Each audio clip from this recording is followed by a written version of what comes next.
Welcome to AETCM, the Emergency Medicine channel. Today we'll be discussing a young female who came to with complaints of chest pain. So a 26-year-old female patient came to with complaints of chest pain since that day evening. She was having some chest pain this past few days, but worsened that day evening. So she came to the ER. On my initial 10-second assessment, she was conscious, oriented, and obeying to my commands. Primary survey, airway was patent. There was no signs of airway obstruction. There was no stridor, gurgling, or any pooling or secretions. C-spin was normal. Breathing part, she had a respiratory rate of 22 per minute, and SpO2 she was maintaining 98% in room air. She had adequate and equal chest excursions, and on auscultation, she had bilateral equal air entry with no added sounds. Circulatory part, she had a respiratory heart rate of 88 per minute, and blood pressure recorded was 110/70. And at this point, we secured a 20 gauge IV cannula. And disability part, she had a full score of GCS. And she complained a pain score of 7 out of 10. And at this point, after asking her allergic history, we started on 1 gram paracetamol. First started. And then exposure part, she was provided a blanket to prevent hypothermia, and also as adjuncts part, we took a ECG. A total ECG was taken, but showing only a sinus rhythm at 90 beats per minute, and there were no other significant changes. So, can you just brief what are the findings? So basically, we have a young 26-year-old female patient. She came with complaints of chest pain. 26-year-old coming with the chest pain to the ED at what time? Evening time. Evening time. Coming to the ED with chest pain. Since onset? Basically, she is having this pain for the past 5 days. 5 days. Then what brought her to the ED in the evening 5 p.m.? Basically, she's actually a young female and with a non-history of seizure disorder. Okay. 5 days back, she had an acute onset of seizure and she fell down. And since that point, actually, she was having some mild chest pain. Okay. But in between, it's varying with any exertion or when she was trying to lift up something, the pain got worse. So initially, your evaluation, you didn't find anything major. Her airway, breathing, circulation, everything was stable. She was otherwise stable except for a pain score of 7/10, where you gave a paracetamol as your analgesics, and ECG taken was showing a normal sinus rhythm. What are things that you can expect in a 25-year-old female to have an ECG? When somebody is coming with a chest pain, 25-year-old, anyway, we are not suspecting an acute coronary syndrome in this age. But it can happen. Definitely, we have to rule out an ACS. But even if ACS is not there, what are the possibilities that you can look into in an ECG for a young female coming with chest pain? Pericarditis. Okay. Then any Brugada-like features or anything? Brugada-like features, they will come with chest pain? No. They will have some syncope attack, so that will be the classical. They will have some palpitation, syncope attack, that will be the presentation. So pericarditis is one differential diagnosis that we can consider. Maybe she had some viral infection, and on top of that she has developed. Then what could be the other thing that you can, by doing an ECG? That is my question. And myocarditis again can be a thing if a patient has fever history and chest pain. Okay. Any arrhythmia like any SVT or anything? Okay. She may perceive it as chest pain. Okay. Any valvular pathologies that you can detect from the ECG, but unlikely. One most common thing that you can see is a mitral valve collapse. But in ECG, you hardly get any findings. Unless and until you have an associated MR, you will get some findings. But usually in mitral valve collapse, one of the presentations that can be a young patient coming to you with a chest pain. And what was it's a female patient, lean patient? Lean patient. So again, any other things that you can consider on background of MVP MR? Marfan syndrome. That's all. But again, in female, females can have Marfan. This thing is less more in males. So that is again ruled out. So ECG primarily we have to do an ECG. There is no doubt. But our differentials will not be towards an acute coronary syndrome. But you need to have this differential diagnosis in your mind also. So anything, sir? So type of pain, can you please describe? Basically, initially it was more like a deep aching pain, but whenever actually she's trying to lift something or like she's stooping down and getting up, she'll have a sharp pain. The pain is more like a pricking or like a sharp pain when she's doing some action. Site? Site is on the left side of chest. Chest? There this one is left chest. On my explanation, I could find that it was more over between the second and third and fourth intercostal space over that area. And there was no any local condition or anything, but she was complaining mainly pain on that area. Tenderness? Tenderness was there. Tenderness was there over the ribs also, on the third and fourth rib. Any radiation? Radiation of pain was not there. There was no access with any acute breathlessness or sweating or anything was not noted. Respiratory variation, pain, what is happening to the pain? During inspiration and expiration? Whenever actually she's taking any deep inspiration or anything, the pain actually suddenly worsens. Okay. So that is a worsening. Relieving factors? Relieving actually, usually it improves with time, or sometimes actually she applied some analgesic balm over the area and it gets relieved. Okay. So we have now a focus towards a local pathology, maybe a soft tissue versus a bony. That is a differential that we have right now. After your local examination, since there was nothing in the primary survey, you went ahead with the secondary survey and you did a local examination and you took a sample history. That's a reason why you got. Basically, patient is a known case of seizure disorder since childhood. Okay. 5 days back, actually, she had a history of GTCS followed by a fall. And fall, she didn't have any external injuries as such, but she started complaining of left-sided chest pain since that day. Okay. Initially, it was only mild, but it goes worsen in between when you were doing some effort, like picking up any weight or something. And she tried some what was available at home, which we tried applying on that, and gave her some symptomatic relief. But that day in the evening, it got worsened after actually she was doing some gardening and stuff. After that, the pain got worsened, which brought her to the hospital. There was no radiation of pain. It was not associated with any acute sweating or breathlessness or palpitation or anything. And she was not complaining of any features of any dyspnea or exertion, any pain or any other symptoms. She was not complaining. So only complaining was more like a localized pain. So you need another major adjunct will be an X-ray for this patient. What X-ray you wanted for this? You wanted AP view to You go for rule out AP. any bone pathology. Yeah. Always when you are suspecting a bony pathology, you want to look for the ribs, you have to go for the AP view. So ask for a chest X-ray, AP view, and specifically you have to evaluate one rib from the top to bottom, whichever way it is comfortable. Each rib, the full circle, you have to evaluate. You have to start evaluating. You can just think about the ABCD approach. You have to look for the airway. You can look for the bony, breathing, also the lung condition, any lung parenchyma as well as the lung parenchyma you need to evaluate. Like that, you need to evaluate completely. So, what was your finding? Basically, the X-ray actually we examined each rib on the X-ray, and the left side there was a bonding discontinuity on the fourth rib. On the fourth rib, where the tenderness was elicited, there was some discontinuity. Okay. In the anterior part. Okay. And that was the only finding we got in the X-ray. There was no signs of any pneumothorax or effusion or any other features in the X-ray. So whenever describing about a fall, see, can you please enlighten about the fall, from which height, what has happened to she actually fell from the ground level only. It was a GTCS actually. and what was the part it was hitting the There was actually side or front or left side, right side? So there are she things actually it will be a clue. she fell forward and there was some toys or something lying on the floor. But actually, even after fall, actually, the GTCs lasted for 1 to 2 minutes, and then the bystanders, the family relatives came and took her to the bed and all that. But they couldn't find any other injuries as such. But there were some toys and all lying in the ground. But only by evening that day, she started developing this pain. This was followed immediately by the seizure or after some time? After seizure, because after seizure she was drowsy and all that, but by that day, it happened around the noon time. By evening, she started complaining of this pain. Okay. So that is the onset of the pain. That day, they didn't go to any hospital or anything. They was managing at home only. Okay. So we have a young female with a history of seizure disorder who presented with a left-sided upper chest pain following a seizure activity, and you took an X-ray. Initially, she had a pain score of 7/10. Then we took an X-ray and we confirmed that there is a fourth rib fracture on the anterior part. Okay. Now, when you say regarding rib fractures, not to this patient as such, when somebody is coming with trauma to you with rib fractures, so what are the other things that you need to keep in your mind when you're dealing with a patient with rib fracture? This is a straightforward patient, nothing to be done, just a conservative management. Just a one rib fracture is there. You can give some analgesics and send them home.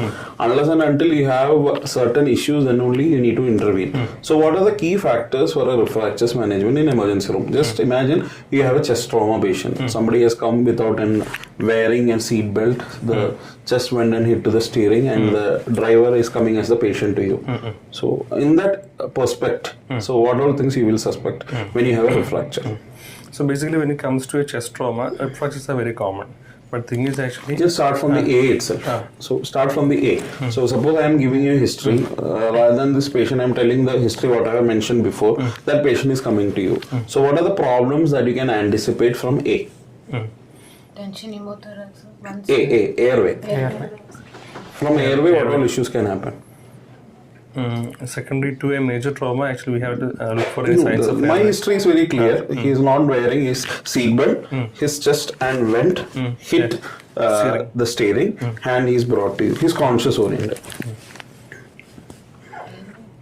Airway we have to assess for A is A with C-spine. C-spine. So that is one of the most common thing that you need to suspect. No, sudden acceleration, deceleration injury, We have to always think about whiplash injury. whiplash injury. So then, So we have to secure the C-spine as early as possible okay. and immobilize that. Then The breathing ways will check for the auscultation, respiratory rate. Auscultation. Before auscultation, you have to start. Inspection is the most important thing. What all things you need to inspect in this patient particular? I am very particular to this patient. inspections starting from the neck, any tracheal deviation, any distended veins, Okay. any local contusion, or any active bleeding points, or any obvious penetrating ribs or anything we have to see. Then this thing, chest excursions, whether it is equal and adequate on both sides. There is one thing specific that you need to look into. Otherwise, you will miss that. You need to look for Paradoxical movement. paradoxical movement. Why paradoxical movement? Where you will see Basically, it comes usually seen in flail chest. Flail chest means where there is actually multiple areas of break in a single rib. Like whether we'll be having in the not single rib, 2-3 ribs, there will be anterior and lateral breakage. So along with the rib cavity is like this. So this is a rib, this is a rib, this is a rib. Okay, we have 3 ribs like this. You imagine. Then we'll be having a break in the anterior part and in the lateral part. Okay. And the soft tissue behind the ribs along with the rib will start moving in a paradoxical So fashion. minimum 2 or 3 ribs is needed, not 1 rib. More than 2 ribs, 2 or 3 ribs, it become a flail segment. It will become a segment by itself, which will not have any continuity with the other bony cavity. So that is a flail segment. So this flail segment will move opposite to the other part of your segment. So what will happen when you normally inspire? Suppose when you are inspiring and this thing, diaphragm is going down, this will So what will happen to the chest cavity normally? cavity will expand. This So will go inside. the flail segment will go inside. So that is what is called as paradoxical respiration. From the normal thing, it is happening as a paradox. So that is a paradoxical respiration. So you have to specifically look for this. Otherwise, you will not find. You have to go at least to the toe end of the patient and you have to see the chest movement, how the chest movement is, whether you are seeing any flail segment.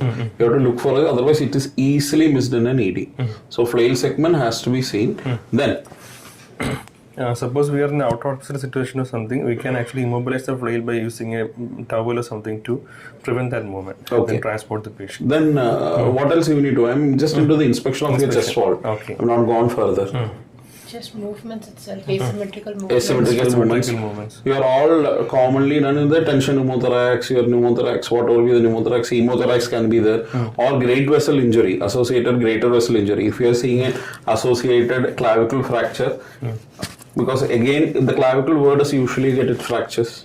In the medial one, Medial third. If you are seeing a fracture you have right to suspect for right laterally to the here, so you have to suspect greater vessel injury. So this is not a common area for the clavicle fracture. If the impact is too much, that means the clavicle has got fractured here. So vessel injury also we need to keep in mind. Then suppose you are seeing an penetrating injury.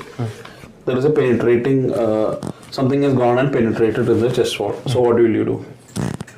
There is a penetrating chest trauma. the most important thing is we should not remove the object immediately. So okay, don't remove the object. Suppose there is no object seen, but you are seeing a penetrating trauma. Then open pneumothorax has to be ruled out. If Okay. there is open pneumothorax, then you'll have to put a butterfly valve. What do you call it as a three-way valve, occlusion valve. three-way occlusion valve? So what does it? How does it help? Basically, it creates a one-way valve system. So we use a specifically designed this thing a sticker-like device, and then we placed 3 bandages on 3 areas, keeping one area open. So every time the patient expires, the air will go out, but it will not allow the air to get inside. When the patient inspire, it will become as a valve mechanism and it will close. And the patient expire, the air will get escaped via the one opening. So you are covering the 3 sides, one opening, you are keeping it free. So with what material you will make this 3-way adhesive bandage? Tape. Duct tape. What tape? Near ED, how will you do? In ED. Okay. Ideally, something like an aluminium foil, if it is available, that is very good, because it will have very thin also. When the air comes out, it will help to easily escape the air. So that is very easy. What at least bare minimum, what you can do, you can just take the covers of this IV fixation covers are coming in. You can use that. So it will have something polythene like a thing. You can adhesive to 1, 2, 3, and one side you can keep it open. So that is something when you have a patient, you need to think about it. So there is no preparation, there is nothing available in the market as such in India. But you need to make your own thing when you are suspecting a tension pneumothorax. Maybe in the field it is very difficult. You will not be having anything. At that time you need to cover this up. Whatever you have it. Whatever you have to cover with 3 ways, and the air should not be leaking. You cannot use a gauze because air will be leaking through that. So you should not be using a gauze. Sir, anything else? See, in the flail chest, 2 or more adjacent ribs. That is more important. Not a second rib, fourth rib, sixth rib. Right? All adjacent ribs on the same side. 2 or more fractures in 2 or more adjacent ribs. Okay. 2 different sides. That's what sir was mentioning, but it should be adjacent. That is correct. Sir. That point need to be, that adjective need to be added. Okay. Suppose then the patient is here. So definitely we'll think of a pneumothorax, hemothorax, and another thing is a pulmonary contusions. So pulmonary contusion is, which age group it is more common? Pulmonary contusion. Younger age.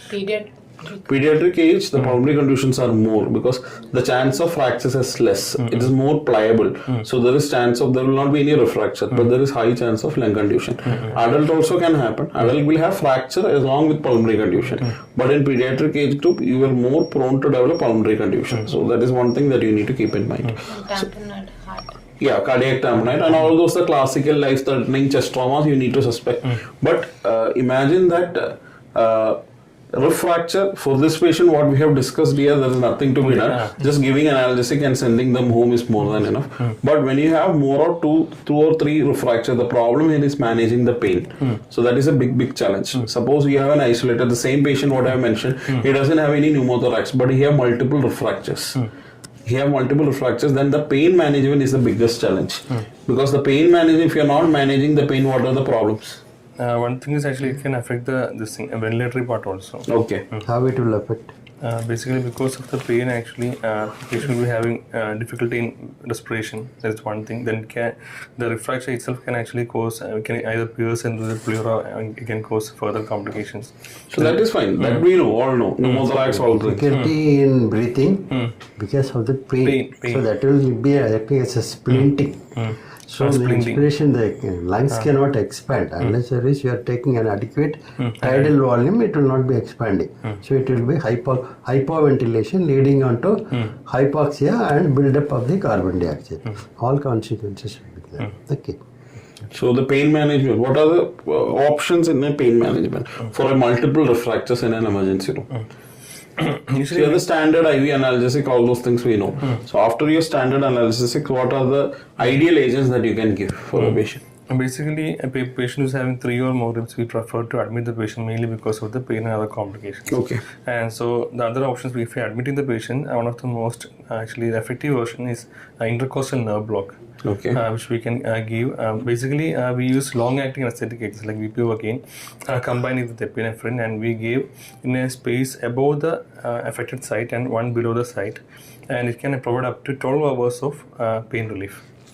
So basically, we use a 2%, 1 to 2% of lidocaine combined with 0.25% bupivacaine, and we inject into the inferior rib margin about several centimeters above the affected area, and also towards the posterior part of the fracture. And this is one option we have available. Then what is a little bit more safer option? Like when you have epidural. Epidural will be a much more safer option because epidural anesthesia giving more controllable. More controllable. It will be more safer option. You need to select the correct dermatome where you want to be used. You get the patches also as a transdermal. Transdermal patches are also available. Buprenorphine patches are available. You can directly apply it over that affected area. That will have more effect. So one thing, intercostal nerve block, it is very easy to say theoretically, but practically how much succeeding in that procedure is a big challenge. Rather than you can go for an epidural analgesia. Sir, your opinion, sir? See, before going to that, what are the conventional analgesics will you use in this case? NSAIDs or opiates can be used. So please tell me the name of the NSAIDs. NSAIDs we can go for morphine. Pump. NSAID morphine. Sorry, I mean opiate. NSAID we can go for ketorolac, then diclofenac, ketorolac and all we can use. Okay. See, if it is the pain is more, the severity. Again, opioids can be, you can Opioids use it in See, what is the combination main of disadvantage of opiates in such cases? one addiction. See, not only addiction, the patient is in trauma. Maybe we do not know whether any internal bleeding or the tension number something causing hypotension. What is hypotension? And already decreased the respiratory excursions. Further, these drugs will depress the respiration. So further it may worsen. So number 2, what are the complications of the intercostal nerve? Nerve block. Nerve block. Procedure again. How much quantity you will inject? How much ml? Does it count in any way? You told the percentage. So what is the percentage? We use 1 or 2% lidocaine with 0.25% with Okay. lidocaine. Yeah. So the total quantity, how much you can use? For about 50 kg person. With adrenaline or without adrenaline? With that. With adrenaline actually. So that you have to know about it. See, without adrenaline, we can use up to 3 to 5 milligram per kilogram body weight. But 50 kg means maximum permitted is 250 milligram. 250. Without adrenaline, 6. 5 to 7. With adrenaline, we can add 5 to 7 5 to 7. milligram. Excess dose because it is slowly absorbed as a constriction. Suddenly, it will not reach the systemic circulation. So, little extra dose we can add on that. And you have to keep in mind about the contraindications of the vasopressor we are adding. Old age, ischemic heart disease that you have to. So other complications. So you may puncture the vessels, intercostal artery or vein, or you may cause the puncturing of the pleura, lungs. So you may be adding fuel to the fire. Again, this itself may be. So regarding the epidural now, thoracic epidural is good. So in the epidural also, see whatever the epidural spinal, usually we will be having motor paralysis as well as sensory. But when you are reducing the concentration, we can have only analgesia without paralyzing the respiratory muscles. So that will be a good thing. Provided you can know the technique, we can use it. How is the vessels arranged in the intercostal area? Vein, Artery. Vein, artery and they'll be on the lower border of the upper rib. No. Lower border of the rib. They will come in. Yeah, what you want to puncture is that what you have said for ICD. It will be arranged in the lower border, vein, artery, nerve. So it will be arranged like that. You have What to is there in the lower border? On groove is there. In the groove it will be going. Okay. So rather than going for an intercostal epidural, if you have an cochlear anesthesia, friends, let them put an epidural. Suppose you are going for an epidural, you can put a cannula also, catheter, continuous epidural. Continuous epidural. And we can use patient control anesthesia also we can arrange. That is also again patient controlled anesthesia also we can go for. So suppose we are getting a patient with like a first or secondary, we have to suspect for more severe trauma. Yeah, that's what, if it is more above and nearing to the clavicle, if the clavicle is also fractured, you have to think in terms of, because these are all deeper structures and not easily breakable structures. So suppose it's not the place to get fractured, the impact is more. So you have to have the deeper impacts also. The blood vessel would have also get injured, and maybe your airway, your esophagus, all those structures, there is high chance of getting injured. Brachial plexus also. Also, we are suspecting any lower rib fracture along with any hypotension. We have to go for further imaging. Fast definitely you will be doing. Fast will be more than enough. Fast will give you a clue of whether Any free fluid. What are the structures may be affected in the lower rib fractures? Comments. Commonly spleen. Right side? Right side to the liver. And left side is spleen. Okay. Which all patients need a CT? For example, a patient, you need a CT for this patient, This patient, which we have discussed earlier. the thing is actually Chest X-ray is having only about 50 to 60% chance of detecting a rib fracture. Okay. But even in that case, the patient, if hemodynamically stable with no other significant complaints, we can discharge the patient with oral analgesics. Yeah, for the, where you will ask for a CT. CT will ask, suppose we are suspecting more than 3 rib fractures, the patient is having desaturation or any other complications like any hypotension or any other lung thing. And also we are suspecting any mediastinal injury or any lung contusion or any other complications, we can go for a CT.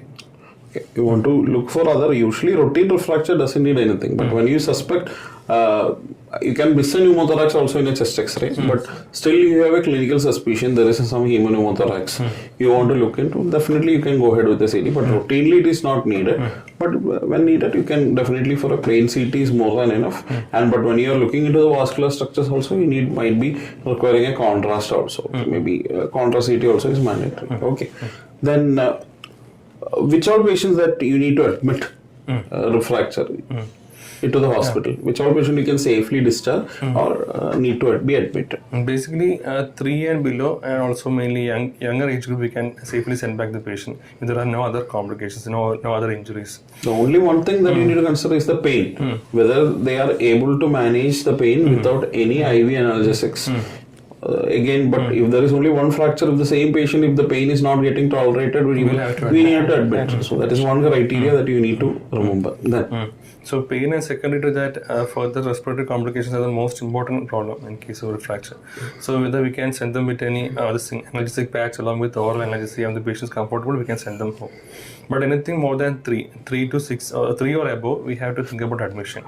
And especially in case of whether it's an old age patient with more than 6, we have to go for ICU care. ICU care. And again, if any hypoxia, if you're having any other suspicions or any hypotension, hemodynamic component, definitely they need to be in the ICU. And also don't forget that they can have other injuries also.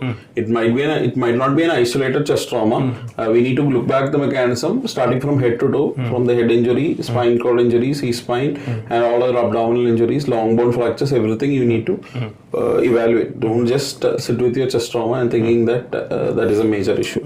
And which all patients need fixation of the fractures? Fixation mainly if there is a 3 or more fractures along with displaced, at least one displaced rib. It requires fixation, and again if the patient is having a flail segment, then suppose the patient is having a recurring of continuous IV narcotics like opioids for continuous infusion, that kind of pain, and also there is any worsening of features of pulmonary, like any further hemothorax or any worsening is there, we have to go for fixation. Okay, so definitely routine fractures doesn't need any because that will get healed by itself, but when you are suspecting, so most patients will admit them and observe from 24 to 48 hours, and if there is any worsening of the situation, we have to think about surgery. So these are all according to the East guidelines. So East guidelines, that is the one guideline that you can look for all your chest trauma guidelines. If you have ATLS will just give you an overview of fracture, flail chest and all. They will not give in detail regarding the management aspects. So you can go look to the East guidelines, they will definitely give all those things. So that will be the indications. Okay. Anything? Closed DD will be a costochondritis in a young female. Yeah, costochondritis definitely can be a closed differential diagnosis, yes. So chest pain evaluation in an ED, again, it's a huge, vast topic. So one thing that you need to keep care that as an emergency physician, our aim is to roll out from a life-threatening ones first to lower down. So considering a range factor, we were not suspecting an ACM, but still we went ahead with an ECG and we need to roll out an ACS. And if it is typical, the pain was typical, definitely troponins would have been also been sent. But here the pain was not typical and it was very specific. Who do you want to send it to? So that is the reason why we didn't send the troponins. So any chest pain that is coming to the ED, evaluate them. Don't just think that it is a costochondritis or just an isolated fracture, maybe a gastritis. Don't send them home. Keep them, observe, and depending upon the risk factors, you risk stratify them, depending upon whatever the scoring systems that is available. Observe these patients, take a repeated ECG, and don't send an early cardiac biomarker and send them home. After the onset of pain, at least 3 hours after the onset of pain, you send your troponins. Keep under your observation, and if warranted, repeat it at CT and repeat sets of cardiac biomarkers and then you decide upon discharging them home. Suppose they are coming in the daytime where you have facility for a TMT available. So suppose you think he's in like in the middle age, like 45-50 age group, he is coming to you. There is a chance of an acute coronary event that you have ruled out, but still you want to be a little more safe. You can, from the ED, you can send to a TMT. Get a TMT done. You have at least 70 to 80% accuracy for the next 1 year that he is less likely to have a major coronary event. So that is the only thing. For the next 1 year, you have 70% sure that he is not going to develop a major coronary event. So that is again more assuring to the patient. So they will be happy, and if anything lifestyle changes that you need to recommend to them, you can recommend during that point of time. So also, if we are suspecting any just as a rib fracture, we can have something called a dedicated rib series X-ray, in which we will be using a more higher level of this thing, radiation with a specific bone exposure attenuation, so that we can see the ribs more clearly. Then we can order if we are mainly suspecting more in terms of refraction. Yeah, so if you don't have an CT facility or you only have an X-ray facility, you have in doubt, best to go ahead will be a CT, but otherwise this view also can be taken. Okay, so ultrasound. Ultrasound is also actually can be used in ED to detect fracture. You can have the anywhere you can use the ultrasound. Any break in the continuity of the bone. So then again that is again helping for an fracture. So the crux of the topic was rib fracture. What we discussed, isolated rib fractures, depending upon their pain tolerance and pain response to your analgesics, and you can discharge them home. Otherwise, if it is more than 3 or more ribs, or you are suspecting any pulmonary contusion or a flail segment, and those who have hemodynamic compromise or hypoxia, they need to be admitted. Most key part will be the pain management. That will be the challenge that we will be having. So pain management, either intercostal nerve block, which is most challenging, rather than we can go for the epidural nerve block. And you need to always consider the other injuries also, not just a chest injury, just all other injuries also. Just like a polytrauma patient, you need to consider. This patient never had anything. It was a direct impact to the chest, and she had a small fracture which was managed conservatively. Sir, what about the review of these patients? So the review of the patients, again, if there is an, like before this patient, maybe depending upon her pain tolerance, she can, if she has any pain, she can report back to us. If she doesn't have any pain or any other major issue, doesn't need to be coming back to ED anyways, but maybe to the OPD, maybe after 2 to 3 weeks, they can get back an X-ray and they can get reassured. If they don't have any other major issue, because it's usually take 4 weeks, approximately 4 weeks time for these things to heal. Since it's a closed area and there's no much of movement, the chance of the speed of healing will be much more faster. So that is the only thing. But other group of patients definitely require admission, and further review will be depending upon their severity of the disease. Okay. Thank you. Anything else? Okay, sir. Thank you. Thanks.